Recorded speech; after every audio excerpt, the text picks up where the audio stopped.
அன்பார்ந்த புத்தக வாசக பெருமக்களே, உங்கள் அத்தனை பேருக்கும் புத்தகத்துறை சார்பில் வணக்கங்களோடு சென்ற 12ஆம் தேதி தொடங்கிய இந்த புத்தக திருவிழா 23ஆம் தேதி வரை 12 நாட்களும் காலை முதல் இரவு 9 மணி வரை நடைபெற்றுள்ளது. ஓசூர் பகுதி மக்களுடைய பங்களிப்போடு இந்த புத்தகத்துறை நடைபெற்று கொண்டு வருகிறது. இதில் ஓசூர் கல்வி மாவட்டத்தை சார்ந்த அரசு பள்ளி மற்றும் தனியார் பள்ளி மாணவர்கள் தினந்தோறும் புத்தகத்துறையை பார்க்க வந்திருக்கிறார்கள். அதை ஒட்டி நாம் புத்தக திருவிழாவை ஒரு கலை வடிவங்களையும் இலக்கிய வடிவங்களையும் கொண்டு போவதற்கான ஒரு பக்கம் கதை எழுதும் போட்டி JCI ஒசூர் சிப்காட் நண்பர்கள் ஒருங்கிணைப்பில் கிட்டத்தட்ட 200க்கும் மேற்பட்ட மாணவர்கள் கலந்து கொண்டார்கள். அதை பற்றி நாம் இந்த நேரத்தில் JCI சார்ந்த திருமதி எயிலர்சன் மோட்டிவேஷனல் ஸ்பீக்கர் அவர்களிடம் இதை பற்றி நாம் கேட்கலாம். வாங்க. நன்றி.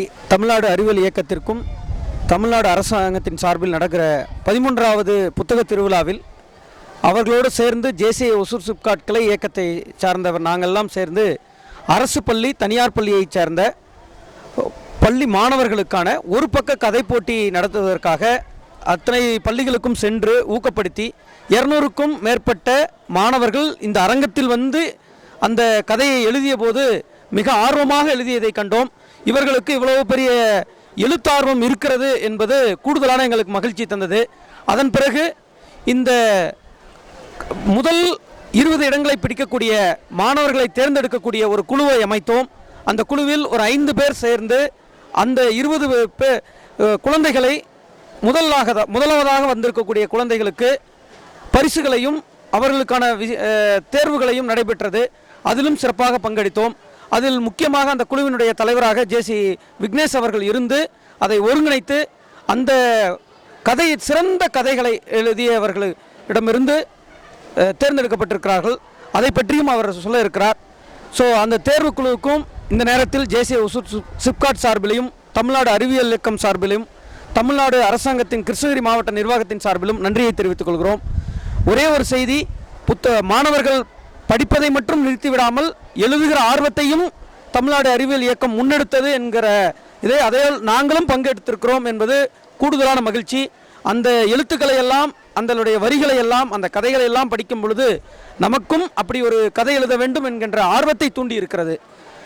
தேர்வுக்குழுவினுடைய தலைவராக இருந்த JC விக்னேஷ் அவர்கள் தற்போது அதை பற்றி கூறுவார். நன்றி. ஸோ எங்களுக்கு கிட்டத்தட்ட ஒரு டஃப்பான வேலை தான் கொடுத்துருக்காங்க. ஏன்னா 6th-லேருந்து 12th வரையும் நிறைய பேர் பார்ட்டிசிபேட் பண்ணியிருந்தாங்க.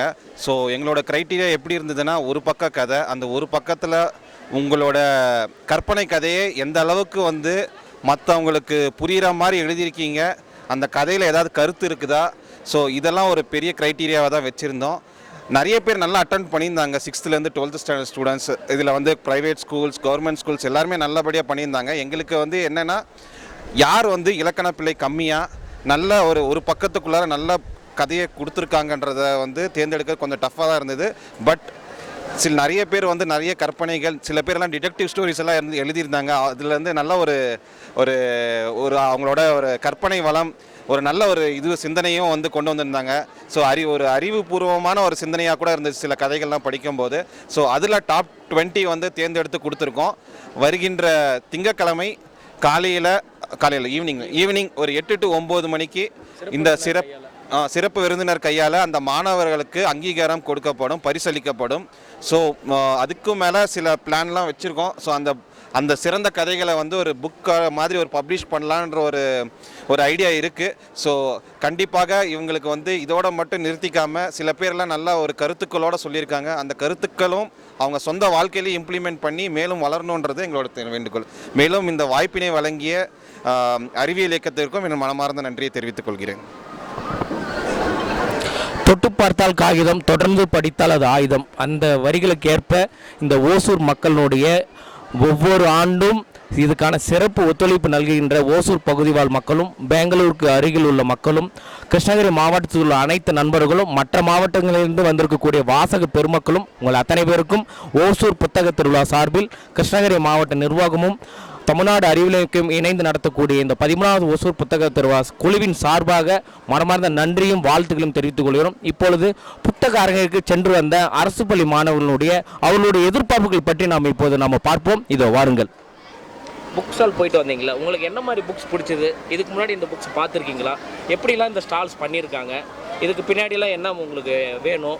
அடுத்த இயர் என்ன பிடிக்கும் உங்களுக்கு? பிடிக்காத விஷயங்கள் ஏதாவது ஒரு ரெண்டு எங்களுக்காக 2 வரி சொல்லுங்கள். நிறைய புக்ஸ் பார்த்தோம். அதில் பிடிச்ச புக்ஸ் இருந்துச்சு. தெரிஞ்ச புக்கெல்லாம் கொஞ்சம் படித்து பார்த்தோம். நன்றி. அடுத்த மாணவி நம்ம வந்திருக்காங்க, அவங்ககிட்டயும் இதை பற்றி நம்ம கேட்கலாம். நானும் நிறைய புக்ஸ் பார்த்தேன். பிடிச்சிருக்க புக்ஸ் எல்லாம் பார்த்துருக்கேன், படிச்சிருக்கேன். நன்றி. இது வந்து பார்த்திங்கன்னா ஒரு மாணவர் மத்தியில் இருந்தக்கூடிய வரக்கூடிய ஒரு எதிர்பார்ப்பான ஒரு விடை இதே ஒரு ஆசிரியர் மத்தியில் இதை கேட்க போனோமா அவங்களுடைய ஒரு எண்ணங்கள் எப்படி இருக்குன்னு நம்ம இப்போ பார்க்கலாம். ஒரு அரசு பள்ளி ஆசிரியர் வந்திருக்காங்க. தொடர்ச்சியாக அந்த புத்தகத்துள்ளாக வந்திருக்கக்கூடிய ஆசிரியர்கள்ட்ட நம்ம இதை பற்றி கேட்கலாம். எப்படி இருந்ததுங்க மேடம்? நன்றி சார். இந்த 13வது புத்தக திருவிழாவுக்கு இன்றைக்கி நாங்கள் எங்கள் அரசு பள்ளி மாணவர்கள் எங்கள் 20 பேரை நாங்கள் கூட்டிகிட்டு வந்திருக்கோம். ரொம்ப சந்தோஷமாக இருக்குது. ஆனால் எங்கள் பிள்ளைங்களுக்கு ஒரே ஒரு வருத்தம், 20 பேர் மட்டும்தான் நாங்கள் வந்திருக்கோம் அப்படின்றது மட்டும் வருத்தம். இந்த புத்தகம் ஏன் இவ்வளோ முக்கியம்? ஏன் புத்தகம் வாசிக்கணும்? நம்ம பள்ளிக்கூடத்துலேயும் புத்தகங்கள் கொடுக்குறாங்க. அதை தாண்டி நம்ம ஏன் இந்த மாதிரி புத்தக திருவிழா நடத்தணும்? எதற்காக நம்ம புத்தகங்கள் வாசிக்கணும் அப்படின்னும் போது புத்தகங்கள் வழியாக தான் இந்த உலகத்தை நம்மளால் பார்க்க முடியுது. ஒவ்வொருத்தருக்கும் வாசிப்பு பயிற்சி அப்படின்றது எவ்வளவு முக்கியம் அப்படின்னு எடுத்து சொல்ல வேண்டிய இடத்துல நாங்கள் இருக்கோம்.